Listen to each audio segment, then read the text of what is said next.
Hai, jumpa lagi Dialektika Desa. Menyambung pembahasan sebelumnya soal meningkatkan kualitas ekonomi masyarakat desa, yaitu salah satunya adalah mensejahterakan petani.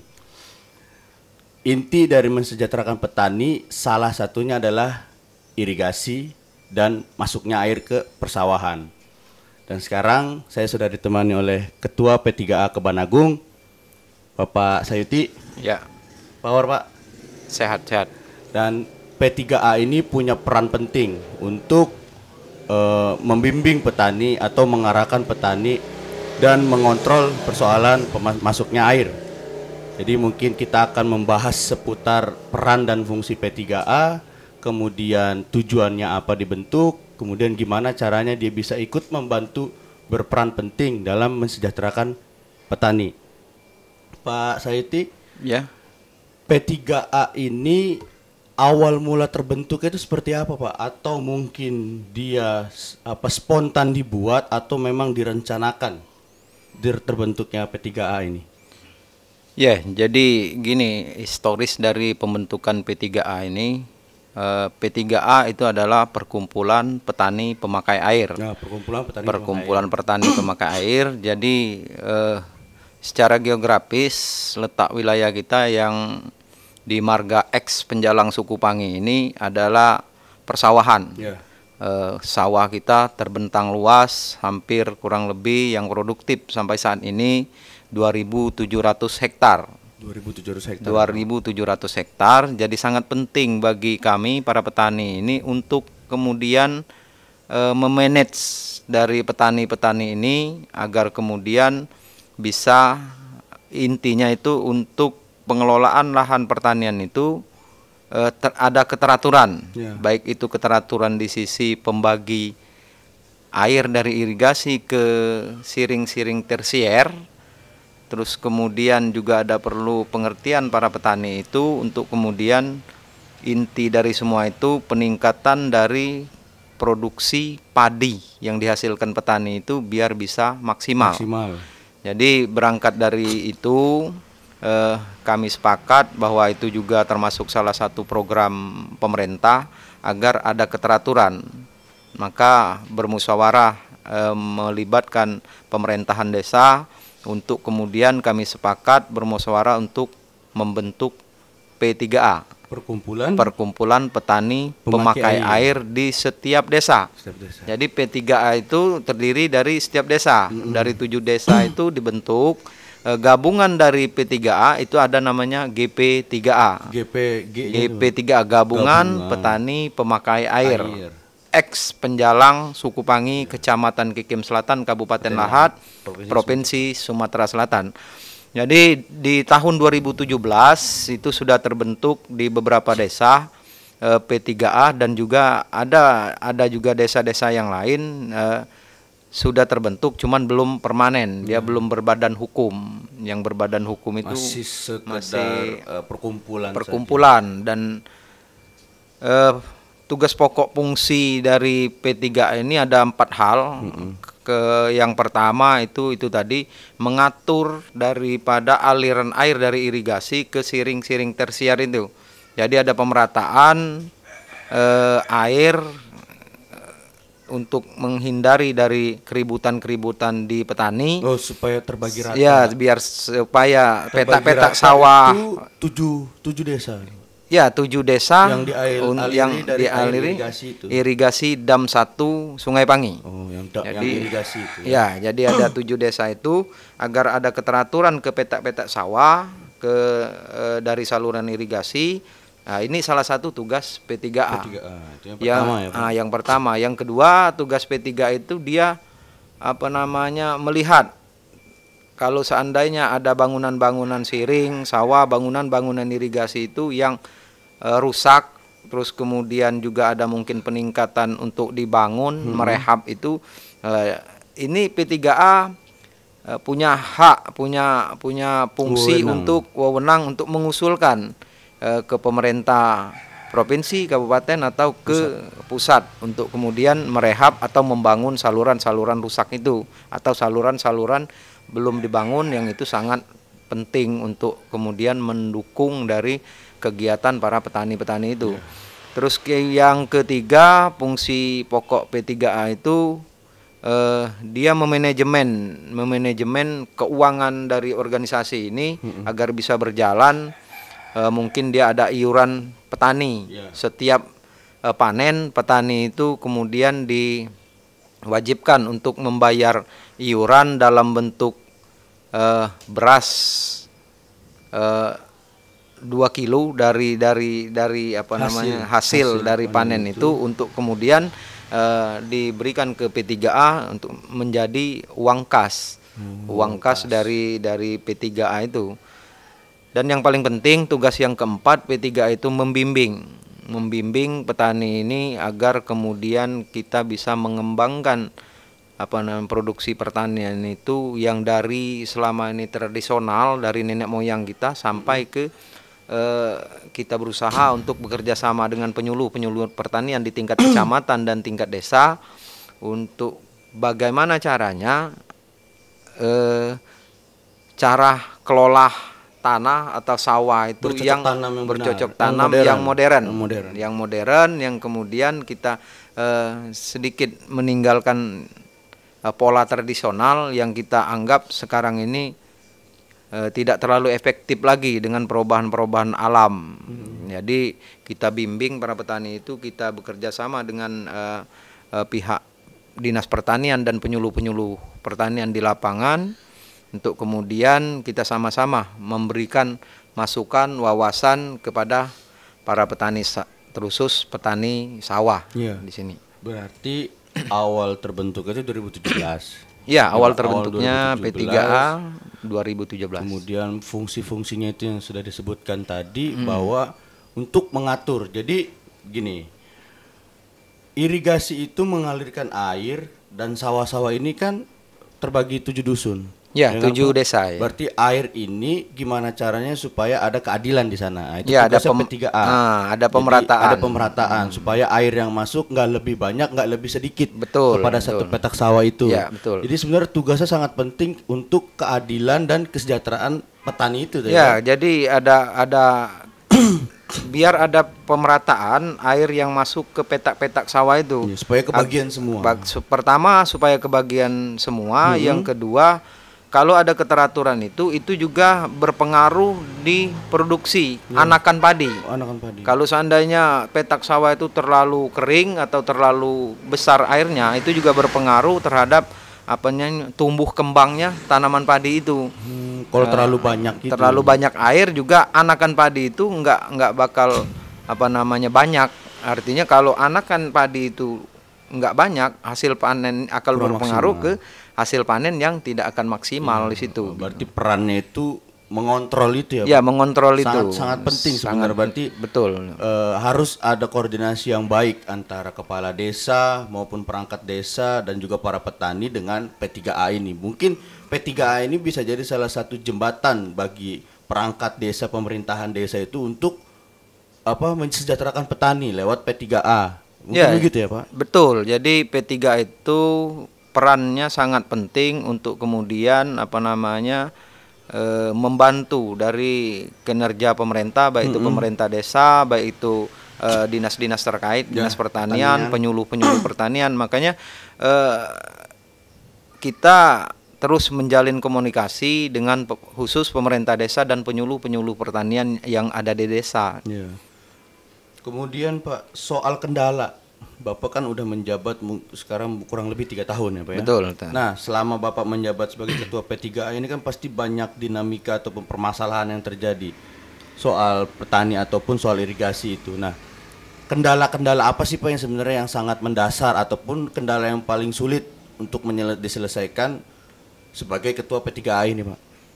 Ya, jadi ada kendala yang kita hadapi di lapangan maupun di di tim organisasi kita di P3 ini terdiri dari ada ketua, sekretaris, bendahara dan anggota.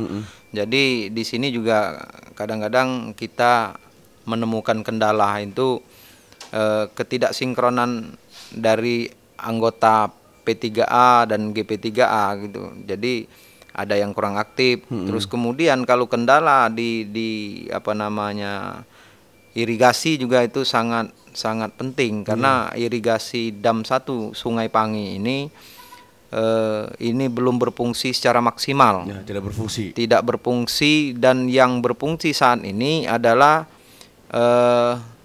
irigasi manual, irigasi tradisional yang hasil gotong royong 7 desa ini untuk mengairi kurang lebih 2.700 hektar sawah. Jadi irigasi yang satu itu mengaliri 2.700 lahan pertanian. Iya, 2.700 hektar lahan pertanian sawah. Jadi kalau irigasi itu nggak berfungsi, ya bagaimana mereka bisa bertani gitu kan ya Pak? Ya, kalau irigasi itu tidak berfungsi, selama ini terjadi irigasi tidak berfungsi, akhirnya sawah itu bisa digarap cuman 2 tahun 1 kali. Oh, digarapnya? Digarapnya 2 tahun 1 kali. Itu pun berkat bantuan bikin irigasi manual. Ya, itu pun berkat kegotong royongan dari masyarakat 7 desa itu.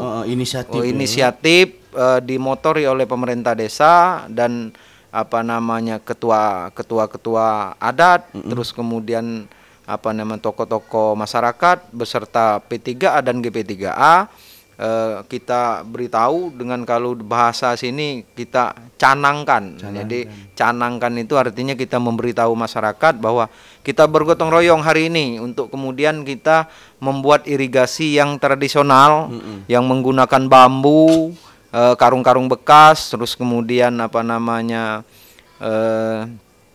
alat-alat tradisional lainnya untuk itu tadi, untuk mengaliri air di 2.700 hektar sawah. Berarti selama ini apakah ada langkah dari pemerintah atau dinas terkait soal irigasi ini Pak? Karena saya lihat ini tuh 2.700 hektar ini kehidupannya tuh bergantung atas irigasi satu itu. Betul. Yang di hulu itu kan? Yang di hulu. Nah, apakah pemerintah itu pernah masuk atau pernah melihat persoalan ini Pak? Dari P3A sendiri menanggapinya seperti apa? Ya, kalau pemerintah itu dalam hal ini irigasi dam 1 Sungai Pangi, Kecamatan Kikim Selatan, Kabupaten Lahat, Sumatera Selatan ini itu adalah sampai saat ini yang setahu saya itu adalah tanggung jawab pemerintah Provinsi Sumatera Selatan. Terus kemudian historis dari sejarah dari pembangunan itu dimulai 2006 sampai dengan kemarin 2019 itu secara berjenjang dan bertahap, setahu saya ada pembangunan di irigasi itu. Pembangunan, nah, cuman terus pemeliharaan mungkin. Pembangunan gitu, enggak ada pemeliharaan di situ. Nah, itu yang kemudian kami pertanyakan.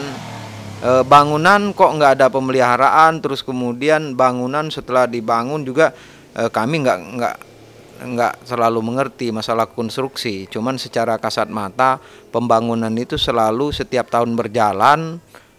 Saya pikir kalau saya ngomong terlalu kasar, mohon maaf, itu buang-buang uang negara aja. Iya, tidak bermanfaat karena gini, apa namanya, pelaksana dari pembangunan itu kayak ada unsur kesengajaan, itu dibuat amburadul.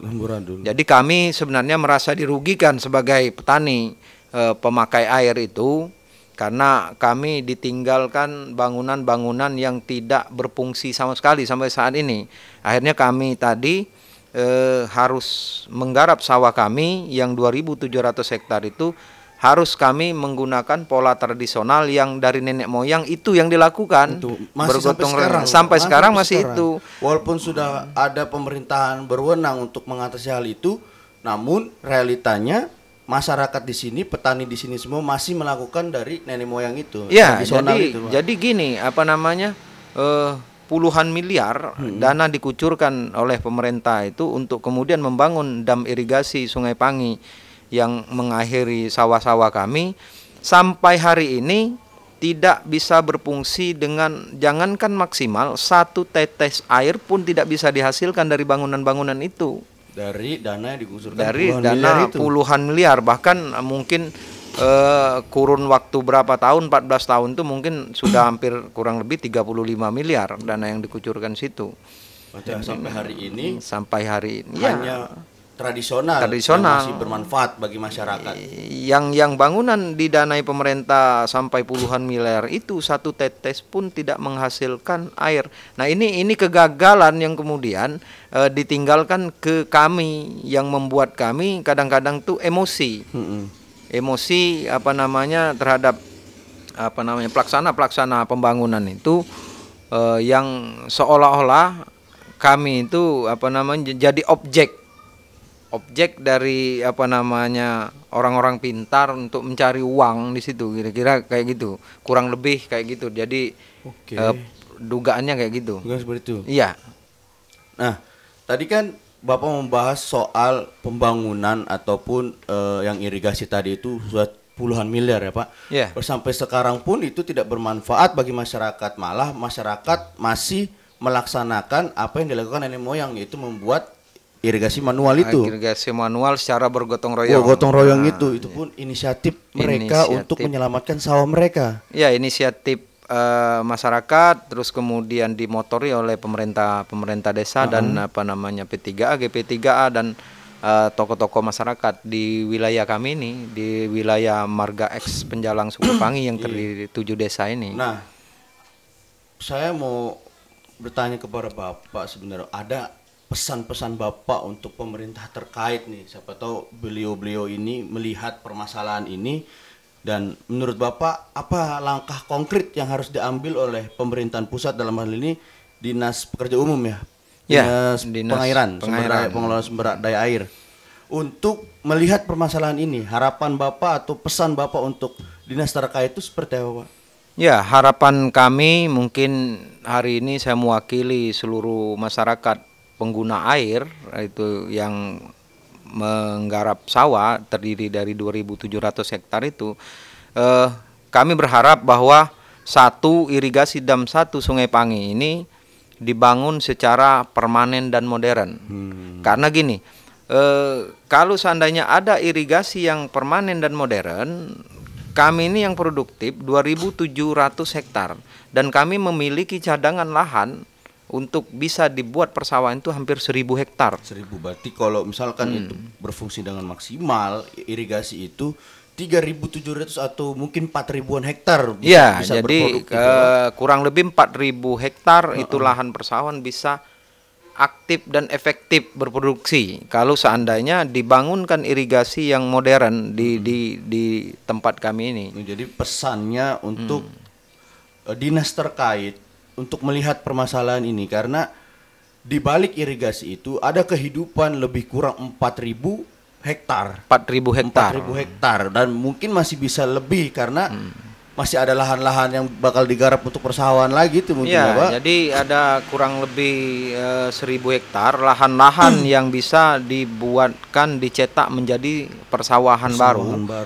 Dari wilayah 7 desa ini. 7 desa itu betul. Nah, cuman kemudian kendalanya yang 2.700 hektar ini itu pun tidak bisa diairi secara efektif. Kalau seandainya bisa diairi secara efektif, di sini luar biasa. Daerah kami itu bisa menjadi lumbung pangan di Sumatera Selatan. Swasembada pangan. Karena bayangkan, kalau seandainya 1 hektar sawah itu bisa menghasilkan kurang lebih 4 ton atau 5 ton, kalau dikali 2.700 hektar banyak, itu nggak bisa kita bayangkan. Artinya kesejahteraan untuk masyarakat secara khusus di marga kami, dan kemudian bisa menopang untuk kikim area ini, itu bahkan berlebih. Itu menurut mungkin persoalan seperti ini bukan saja terjadi di Kikim Selatan mungkin ya Pak ya. Karena setahu saya itu pemerintah itu selalu impor beras tuh. Ya. Gitu. Mungkin seharusnya dinas-dinas atau kementerian terkait itu melihat permasalahan ini jauh ke dalam desa, karena itulah yang bisa menjadikan Indonesia itu swasembada pangan mungkin ya Pak.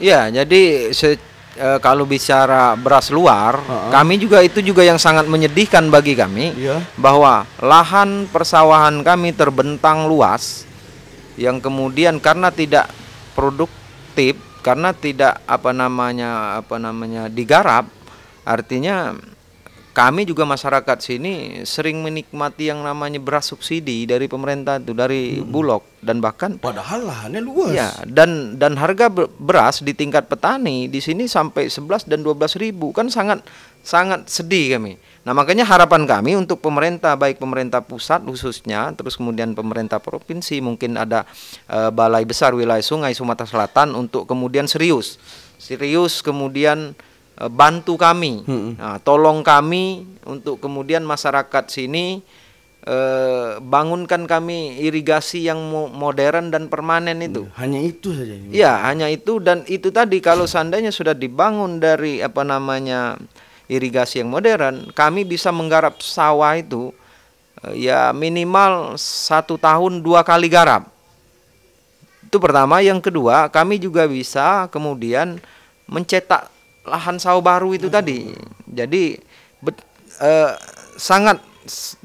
kami mohon dengan sangat untuk kemudian pemerintah yang berwenang, baik pusat maupun provinsi, itu memperhatikan nasib kami di daerah kami ini. Karena yang saya tanggapi, Pak, berarti bukan masyarakat kita yang nggak mampu untuk lumbung pangan ataupun beras kita yang jelek ataupun apa, cuman permasalahan kepedulian pemerintah itu yang paling penting ya, Pak. Iya, karena jadi untuk menjadi swasembada pangan itu hanya itu saja, irigasi aja ini. Ya, irigasi yang kami butuhkan, irigasi secara modern, yang kemudian itu tadi harapan hajat hidup dari khususnya dari 7 desa. Oke. Berarti untuk dinas terkait hanya itu sebenarnya yang diminta oleh khususnya para petani masyarakat di sini.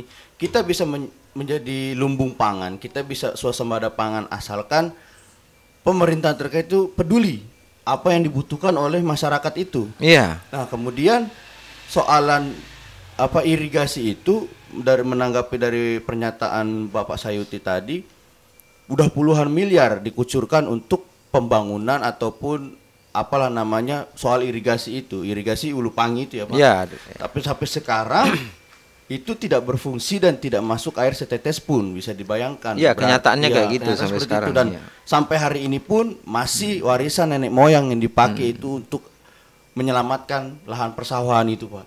Ya, karena gini, mungkin kami berpikir positif dengan pemerintahan itu. Nah, cuman kemudian kadang-kadang pihak penyedia jasa di sini kami lihat mengerjakan pembangunan yang bersangkutan dengan dam 1 irigasi Sungai Payang ini, kami lihat setengah hati. Akhirnya kalau kami ngomong kasar, kami kok jadi objek dari orang-orang pintar ini cari duit. Nah, itu yang nggak kami harapkan di situ. Padahal kami ini berharap itu tadi, hajat hidup kami ini terangkat. Iya. Biar yang kita sampaikan itu kan sesuai realita yang dilakukan itu. Jadi kalau hajat hidup masyarakat terangkat, ekonomi rakyat di sini kemudian ada peningkatan, kita kan bisa bicara masalah SDM. Iya. Anak-anak petani sawah bisa sekolah, bahkan bisa kuliah, bahkan bisa jadi dokter, mungkin jadi sarjana pertanian yang bisa membangun ini. Ya, kalau sekarang makan aja kami susah. Padahal gimana? Beras banyak. Ya, padahal lahan untuk itu. Kemudian persawahan itu terbentang luas dan sangat luas. Kalau sudah 4.000 hektar tuh bisa Bapak bayangkan. Iya, luar biasa. Berarti itu sebenarnya yang diharapkan oleh P3A atau masyarakat sini, persoalan kesejahteraan petani. Ya. Dan yang ingin saya sampaikan kemudian, Bapak sebagai ketua P3A, ada nggak sih harapannya untuk P3A ke depannya apabila kemudian Bapak udah nggak menjabat lagi, ataupun seperti apa yang harus dilakukan P3A untuk ke depannya untuk membantu kesejahteraan petani ataupun membantu pemerintahan desa? Itu harapan Bapak untuk P3A ke depan seperti apa, Pak? Ya, harapan saya kepada mungkin nanti ada regenerasi atau generasi-generasi penerus yang akan melanjutkan dari organisasi ini, P3A ini. Saya berharap yang pertama bahwa kita harus terus berjuang dengan penuh semangat. Ya. Penuh semangat yang tumbuh di dalam diri kita, terus kemudian sebuah perjuangan itu saya yakin bahwa banyak kendala-kendala, dan kemudian kita jangan menyerah. Terus kemudian kita harus tetap menjalin silaturahmi dan bermitra dengan pemerintah desa, dengan dinas-dinas pertanian, terus kemudian dinas-dinas terkait lainnya. Juga terkhusus untuk penyuluh-penyuluh pertanian kita harus bergandengan tangan. Karena gini, P3A ini kan baru struktur organisasi terbentuk, sangat minim sekali sarana dan prasarana.